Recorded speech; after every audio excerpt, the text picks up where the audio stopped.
मुरली अमृत की धारा है धारा, जो देती दुखों से किनारा।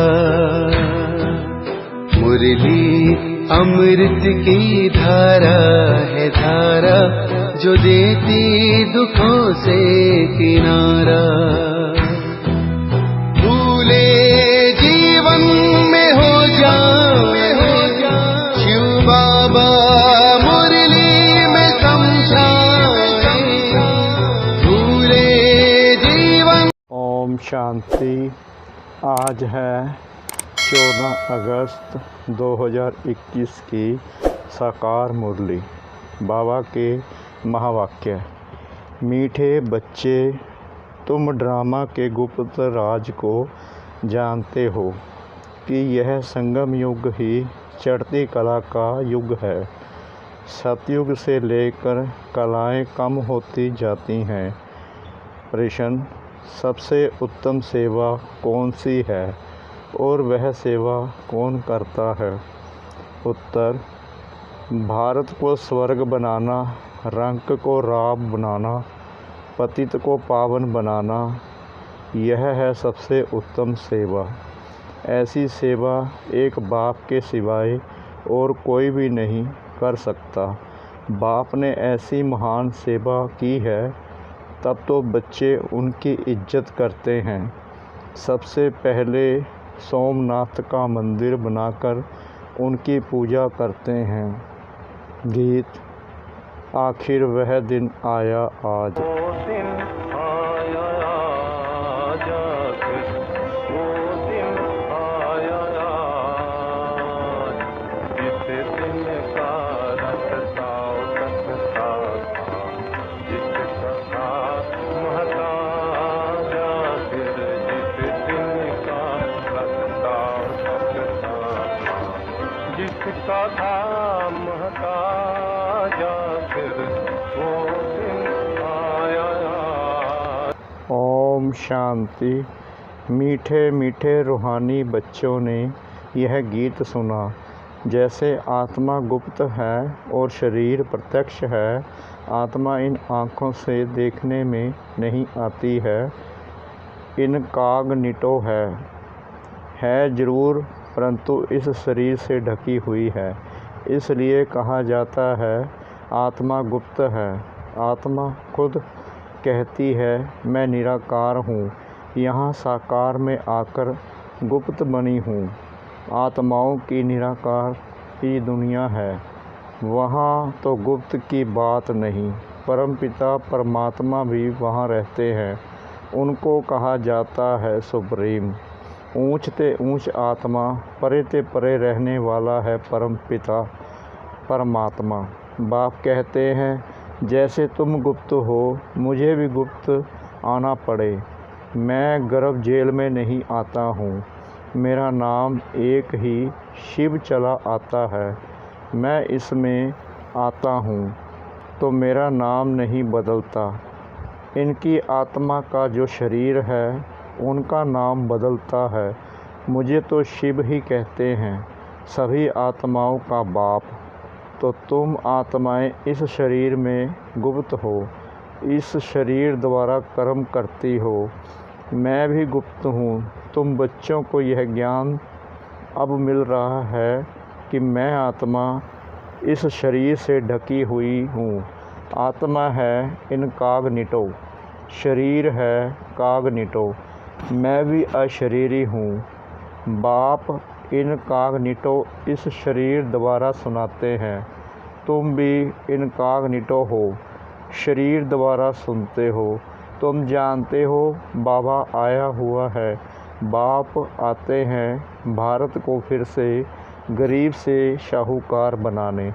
तुम कहेंगे हमारा भारत गरीब है, सब जानते हैं, परंतु उनको कोई पता ही नहीं कि हमारा भारत साहूकार कब था, कैसे था।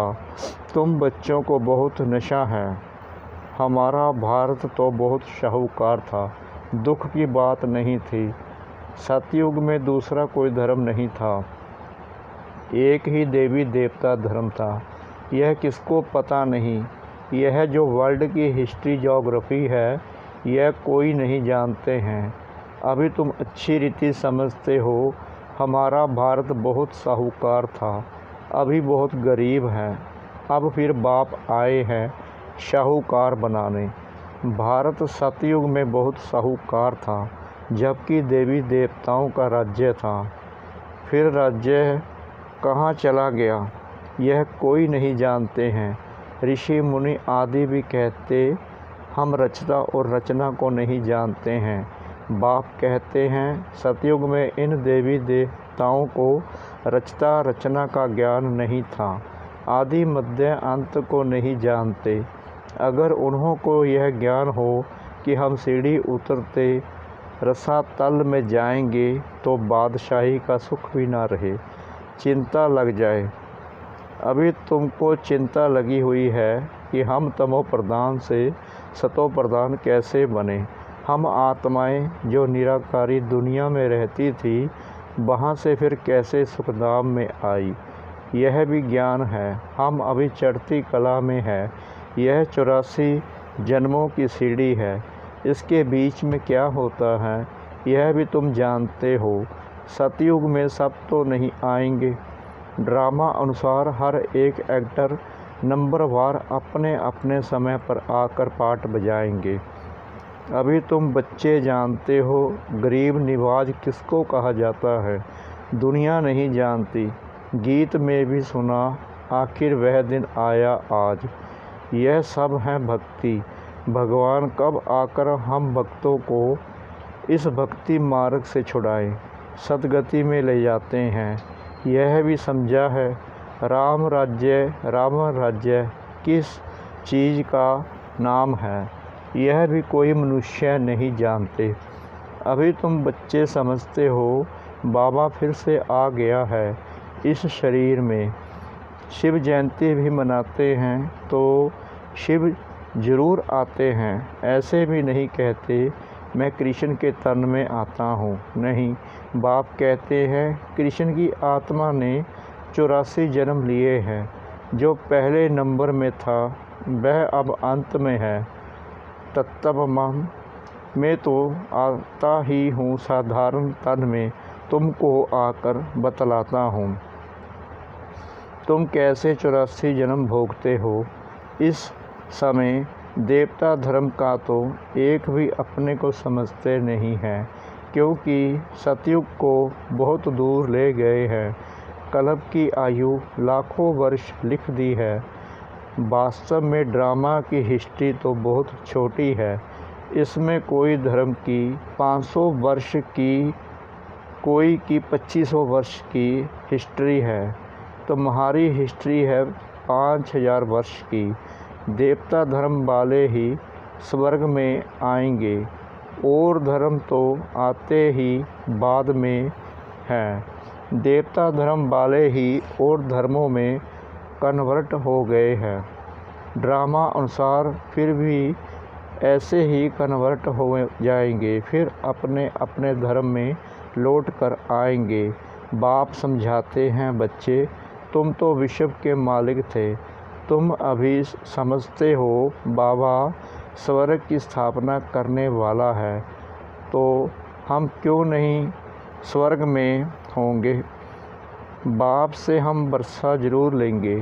तो इससे सिद्ध होता है कि यह हमारे धर्म का है। जो नहीं होगा वह आएंगे ही नहीं। कहेंगे पराये धर्म में क्यों जाए। तुम बच्चे जानते हो सतयुग नई दुनिया में देवताओं को बहुत सुख थे, सोने के महल थे। सोमनाथ के मंदिर में कितना सोना था, ऐसा कोई दूसरा मंदिर होता ही नहीं। उसमें बहुत हीरे जवाहरात आदि के, कोई हीरे जवाहरों के महल नहीं होंगे। तुम बच्चों को जिस बाप ने इतना ऊंचा बनाया है, उनकी तुमने कितनी इज्जत रखी है। जो अच्छा कर्म करके जाते हैं उनकी इज्जत रखी जाती है। अभी तुम जानते हो सबसे अच्छे कर्म पतित पावन बाप ही करके जाते हैं। तुम्हारी आत्मा कहती है सबसे उत्तम से उत्तम सेवा बेहद का बाप आकर करते हैं। हमको रंक से राव, बैगर से प्रिंस बना देते हैं। जो भारत को स्वर्ग बनाते हैं उनकी भी इज्जत कोई नहीं रखते। तुम जानते हो ऊंच से ऊंच मंदिर गाया हुआ है सोमनाथ का, जिसको लूट ले गए। लक्ष्मी नारायण के मंदिर को कभी कोई ने लूटा नहीं है, सोमनाथ के मंदिर को लूटा है। भक्ति मार्ग में यह बहुत धनवान होते हैं, राजाओं में भी नंबरवार होते हैं। जो ऊंच मर्तबे वाले होते हैं उनकी छोटे मर्तबे वाले इज्जत करते हैं, दरबार में भी नंबरवार बैठते हैं। बाबा तो अनुभवी है ना, यहाँ की दरबार है, पावन राजाओं की दरबार कैसी होगी। जबकि उन्हों के पास इतना धर्म होगा तो उन्हों का घर भी इतना ही अच्छा होगा। अभी तुम जानते हो बाबा हमको पढ़ा रहे हैं, स्वर्ग की स्थापना करा रहे हैं। हम महाराजा महारानी स्वर्ग के बनते हैं, फिर हम गिरते हैं, फिर हम पहले पहले शिव बाबा के पुजारी बनेंगे। जिसने स्वर्ग का मालिक बनाया उनकी हम पूजा करेंगे। वह हमको बहुत साहूकार बनाते हैं। अभी भारत कितना गरीब है, आगे इतना गरीब नहीं था, बहुत खुशी में रहते थे। जो ज़मीन 500 रुपये में ली थी वह आज 5000 में भी नहीं मिलती है। वहाँ तो धरनी का मूल्य होता नहीं, जिसको जितना चाहिए ले लेवे। ढेर की ढेर ज़मीन पड़ी होगी, मीठी नदियों पर तुम्हारे महल होंगे ना। मनुष्य बहुत थोड़े होंगे, प्रकृति दास होगी। फल फूल बहुत अच्छे मिलते रहते हैं। अभी तुम कितनी मेहनत करते हो लेकिन सूखा पड़ जाता है तो अन्न नहीं मिलता है। तो गीत सुनने से तुम्हारे रोमांच खड़े हो जाने चाहिए। बाप को गरीब निवाज कहते हो। अब अर्थ समझाना, किसको साहूकार बनाते हैं। ज़रूर यहाँ जो आएंगे उनको साहूकार बनाएंगे ना। तुम बच्चे जानते हो हमको पावन से पतित बनने में 5000 वर्ष लगे हैं। अभी फिर फट से बाबा पतित से पावन बनाते हैं, ऊंच से ऊंच बनाते हैं। 1 सेकंड में जीवन मुक्ति मिल जाती है। कहते हैं बाबा हम आपके हैं। बाप कहते हैं बच्चे तुम विश्व के मालिक हो। बच्चा पैदा हुआ और बारिश बना, कितनी खुशी होती है, लेकिन बच्ची को देख चेहरा ही उतर जाता है। यहाँ तो सभी आत्माएं बच्चे हैं। हम स्वर्ग के मालिक बन गए। अभी पता पड़ा है कि हम 5000 वर्ष पहले स्वर्ग के मालिक थे। बाबा ने ऐसा बनाया था। शिव जयंती भी मनाते हैं, परंतु यह नहीं जानते कि वह कब आया था। लक्ष्मी नारायण का राज्य कब था, कुछ नहीं जानते। वास्तव में भारत की आबादी सबसे बड़ी होनी चाहिए, भारत की ज़मीन भी सबसे बड़ी होनी चाहिए। लाखों वर्ष हो फिर तो बहुत ज़मीन चाहिए। सारी दुनिया की भी ज़मीन पूरी ना हो, लाखों वर्ष में कितने मनुष्य पैदा हो जाते, अनगिनत मनुष्य हो जाएं। इतने तो है नहीं। यह सब बातें बाप बैठ समझाते हैं। मनुष्य सुनते हैं तो कहते हैं यह बातें तो कभी नहीं सुनी, ना कोई शास्त्रों से पढ़ी, यह तो वंडरफुल बातें हैं। अभी तुम बच्चों की बुद्धि में सारे चक्कर की नॉलेज है। यह बहुत जन्मों के अंत में अब पतित आत्मा है। जो सतो प्रधान था सो अब तमो प्रधान है, फिर सतो प्रधान बनना है। तुम आत्माओं को अब शिक्षा मिल रही है। आत्मा शरीर द्वारा सुनती है तो शरीर झूलता है, क्योंकि आत्मा सुनती है ना। बरोबर हम आत्मा ने 84 जन्म लिए हैं, 84 माँ बाप जरूर मिले होंगे। यह भी हिसाब है ना। बुद्धि में आता है 84 जन्म लेते हैं, फिर और कमती जन्म वाले भी होंगे। मिनिमम मैक्सिमम का हिसाब होगा ना। बाप बैठ समझाते हैं, शास्त्रों में क्या क्या लिख दिया है तुम्हारे लिए, तो फिर भी 84 जन्म कहते हैं। मेरे लिए तो अनगिनत बेशुमार जन्म कह दिया है। कण कण में बस जिधर देखता हूँ तू ही तू, कृष्ण ही कृष्ण है। मथुरा वृंदावन में कहते हैं कृष्ण सर्वव्यापी है। राधे पंथ वाले भी फिर कहेंगे राधे ही राधे, कहेंगे हम राधा स्वामी हैं, कृष्ण स्वामी और हैं, वह राधे को मानते हैं। जिधर देखता हूँ राधे ही राधे, तुम भी राधे हम भी राधे। अब बाप बैठ समझाते हैं, बरोबर मैं गरीब निवाज हूँ ना। भारत ही सबसे साहूकार था, अभी सबसे गरीब बना है, इसलिए मुझे भारत में ही आना पड़े। यह बना बनाया ड्रामा है, इसमें ज़रा भी फ़र्क नहीं हो सकता है। यह हाजिर ड्रामा है। ड्रामा जो शूट हुआ वह हूबहू रिपीट होगा। ड्रामा का भी पता होना चाहिए। ड्रामा माना ड्रामा, वह होता है हद का ड्रामा, यह है बेहद का ड्रामा। इसके आदि मध्य अंत को कोई नहीं जानते, तो गरीब निवाज निराकार भगवान को ही मानेंगे, कृष्ण को नहीं मानेंगे। कृष्ण तो धनवान सतयुग का प्रिंस बनता है, भगवान को तो अपना शरीर है नहीं। वह आकर तुम बच्चों को धनवान बनाते हैं, तुमको राजयोग की शिक्षा देते हैं। वह भी पढ़ाई से बैरिस्टर आदि बनते हैं, फिर कमाई करते हैं। बाप भी तुमको अभी पढ़ाते हैं, तुम भविष्य में नर से नारायण बनते हो। तुम्हारा जन्म तो होगा ना, ऐसे तो नहीं सबर कोई समुंदर से निकल आएगा। कृष्ण ने भी जन्म लिया ना, कंसपुरी आदि तो उस समय थी नहीं। कृष्ण का कितना नाम गाया जाता है, उनके बाप का नाम ही नहीं। उनका बाप कहाँ है? ज़रूर राजा का बच्चा होगा ना। वहाँ बड़े राजा के घर में जन्म होता है, परंतु वह पतित राजा होने के कारण उनका नाम थोड़ी होगा। कृष्ण जब है तब थोड़े पतित भी रहते हैं, जब वह बिल्कुल खलास हो जाते हैं तब वह गद्दी पर बैठते हैं, अपना राज्य ले लेते हैं, तब ही उनका संबत शुरू होता है। लक्ष्मी नारायण से संबत शुरू होता है।